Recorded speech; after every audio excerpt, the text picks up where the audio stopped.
जबकि दया भाग बंगाल में प्रचलित है। मिताक्षरा जो मेथड है, मिताक्षरा मेथड उत्तर और पश्चिम भारत में प्रचलित है, जबकि दया भाग बंगाल में प्रचलित है। क्वेश्चन नंबर 9 पे आते हैं। हिंदू विधि के अंतर्गत किसे हिंदू माना जाता है? Who is considered as a Hindu under Hindu law? Who is considered? Answer is B. Answer is B. Sikh, Jain और बौद्ध धर्म के अनुयायी, केवल हिंदू धर्म के मानने वाले लोग, भारत में पैदा होने वाले सभी लोग, केवल हिंदू जाति के लोग। तो इसके अंदर क्या है? सिख, जैन और बुद्ध धर्म के अनुयायी आल्सो, एंड केवल हिंदू धर्म को मानने वाले लोग और द हिंदूज। केवल हिंदू धर्म को मानने वाले नहीं, जो सिख, जैन और बौद्ध धर्म को भी मानते हैं, वो भी हिंदू के अंतर्गत आता है। क्वेश्चन नंबर 10 पे आते हैं। हिंदू विधि में कुटुंब का क्या अंतर मतलब है? हिंदू विधि में कुटुंब की संकल्पना किससे संबंधित है? द कॉन्सेप्ट ऑफ कुटुंब in Hindu law is related to what? The concept of Hindu law, the concept of कुटुंब। फर्स्ट ऑप्शन देखिए, सभी परिजनों के बीच समान अधिकार, सभी परिजनों के बीच समान अधिकार, equal rights among all family, transfer of property by the father, a family group with collective rights over property.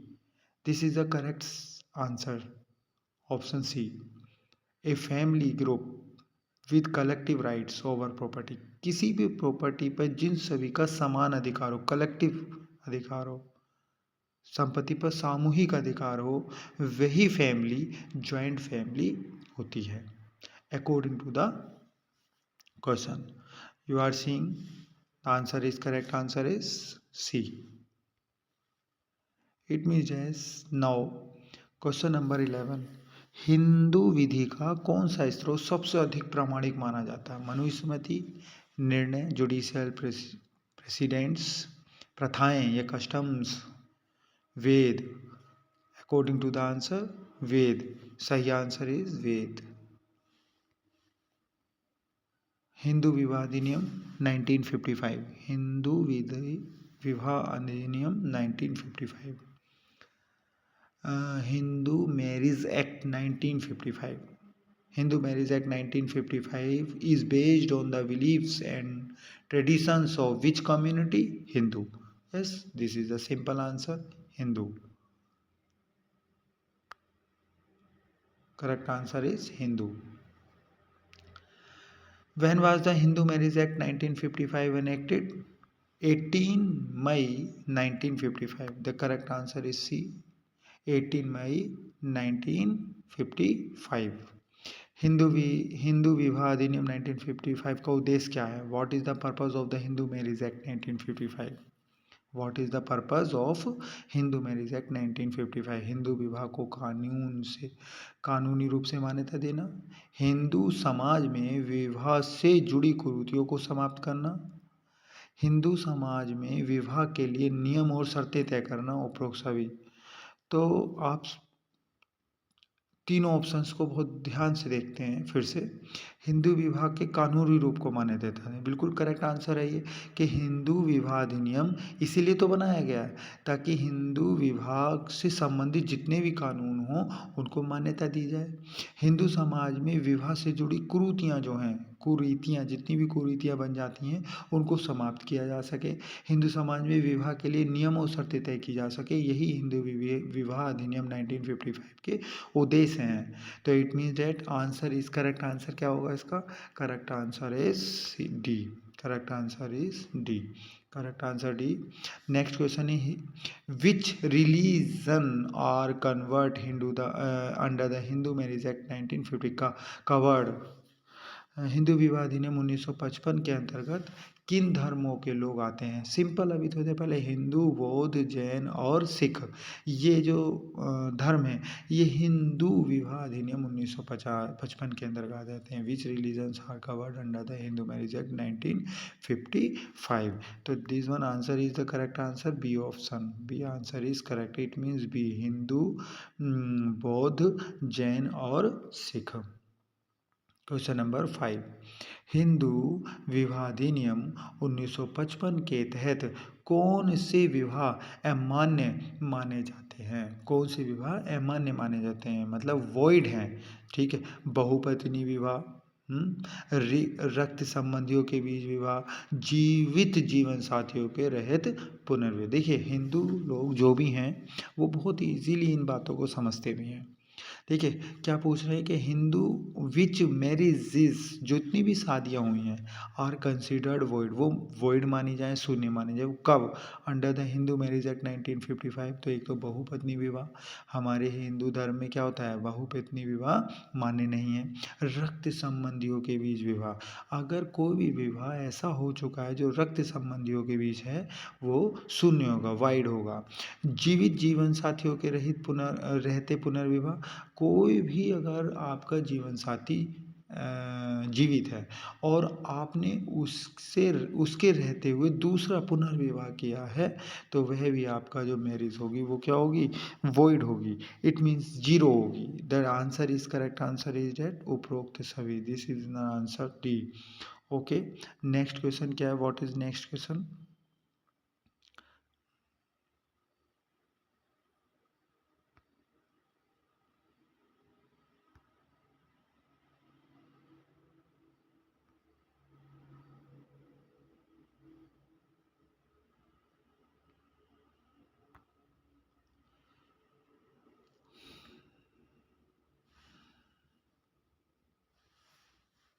Yes, next question, Hindu विवाह अधिनियम 1955 के अनुसार विवाह को वैधता प्रदान करने के लिए किन सिद्धांतों का पालन करना आवश्यक है? हिंदू विवाह अधिनियम 1955 के अनुसार अगर आप विवाह करना चाहते हैं तो उसके लिए वैध विवाह प्रदान हो, इसके लिए कौन से सिद्धांतों का पालन करना आवश्यक है? सिंपल, विवाह का पंजीकरण आवश्यक है, बिल्कुल इम्पोर्टेंट। विवाह का रजिस्ट्रेशन और पंजीकरण, दोनों पक्षों की सहमति अनिवार्य है, धार्मिक संस्कारों का पालन हो, ऐसा ही मान्यता है हिंदू विवाह अधिनियम 1955 के according. It means the answer is उपरोक्त सभी। नेक्स्ट, हिंदू विवाह अधिनियम 1955 किन विषयों पर नियम प्रदान करता है? विवाह की वैधता, विवाह का पंजीकरण, विवाह की समाप्ति के उपाय। Very good, this. यह आंसर फिर से वही आपको मिलेगा, उपरोक्त सभी, उपरोक्त सभी। द करेक्ट आंसर इज उपरोक्त सभी। हिंदू विवाह अधिनियम 1955 के अनुसार विवाह की न्यूनतम आयु कितनी होनी चाहिए? बहुत सिंपल है, जो हिंदू हैं, कास्ट हिंदू रिलीजन से जुड़े हुए हैं, वो बहुत सभी अच्छे तरीके से जानते हैं। लड़के की उम्र 21 वर्ष मिनिमम और लड़की की उम्र मिनिमम 18 वर्ष होना अत्यंत आवश्यक है to registered a marriage in a Hindu marriage act 1955। It means that, इसका आंसर होगा बी आंसर। इट मीन पुरुष की आयु होनी चाहिए 21 वर्ष और महिला की आयु होनी चाहिए 18 वर्ष। ठीक है, नेक्स्ट क्वेश्चन पे आते हैं हम। हिंदू विवाह अधिनियम के तहत हिंदू विवाह की वैधता के लिए निम्नलिखित में से कौन सा आवश्यक है? विवाह का पंजीकरण, दोनों पक्षों की सहमति, न्यूनतम आयु का पालन, उपयुक्त सभी। सभी आपने ऊपर क्वेश्चंस में आपने अभी रीड किया था। विवाह का पंजीकरण आवश्यक है, दोनों पक्षों की सहमति आवश्यक है, न्यूनतम आयु का पालन आवश्यक है। These are the essential, these are the essentials for the validity of Hindu marriage. For the validity of Hindu marriage. It means that the correct answer is उपयुक्त सभी। Okay, next question. Under the Hindu Marriage Act 1955, in which cases can a marriage be declared void? ऐसा कौन सा भाग है, ये कौन सा मामला है जिसमें हम हिंदू विवाह को शून्य घोषित कर सकते हैं। ठीक है, निम्न कंडीशंस आपको गिवन है।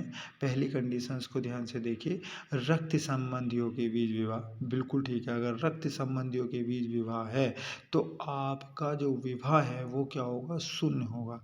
It means the correct answer is first. Next, Hindu विवाह अधिनियम के अनुसार पुनर्विवाह कब वैध माना जाता है। पुनर्विवाह कब माने, मतलब किसी व्यक्ति ने पुनर्विवाह किया, रीमैरिज की है, लेकिन वो वैध कब रहेगा, उसकी वैधता क्या है। ठीक है, यदि पूर्व विवाह भंग हो चुका हो, यदि अदालत द्वारा पूर्व पत्नी या पति की मृत्यु घोषित की गई है, यदि पूर्व विवाह उल्लेखनीय घोषित कर दिया गया, अनुलेखनीय घोषित किया गया, निम्न कंडीशन, सभी कंडीशंस में जो पुनर्विवाह है वो क्या होगा, वैलिड हो जाएगा। It means the correct answer is उपरोक्त सभी। नेक्स्ट क्वेश्चन पे आते हैं हम।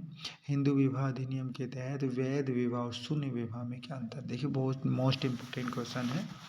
क्वेश्चन क्या है, what is question, under the Hindu marriage act, under the Hindu marriage act what is the difference between the valid marriage and the void marriage. Marriage हो सकती है, किसी ने विवाह किया दो पक्ष ने, और वो विवाह वैध है या शून्य विवाह है, दो ही हो सकते हैं। अब दो में कंडीशंस क्या है, वो किन कंडीशन पे वैध है। ठीक है, अब इसको हम क्वेश्चंस के ऑप्शन देखिए।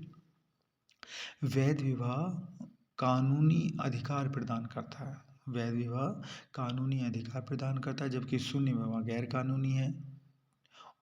क्वेश्चन ऑप्शन बी, शून्य विवाह पुनर्विवाह की अनुमति नहीं देता है। वैध विवाह के लिए अदालत की अनुमति आवश्यक है, वैध विवाह के लिए अनुमति की आवश्यकता है, ऐसा नहीं है। If you are following the essential for the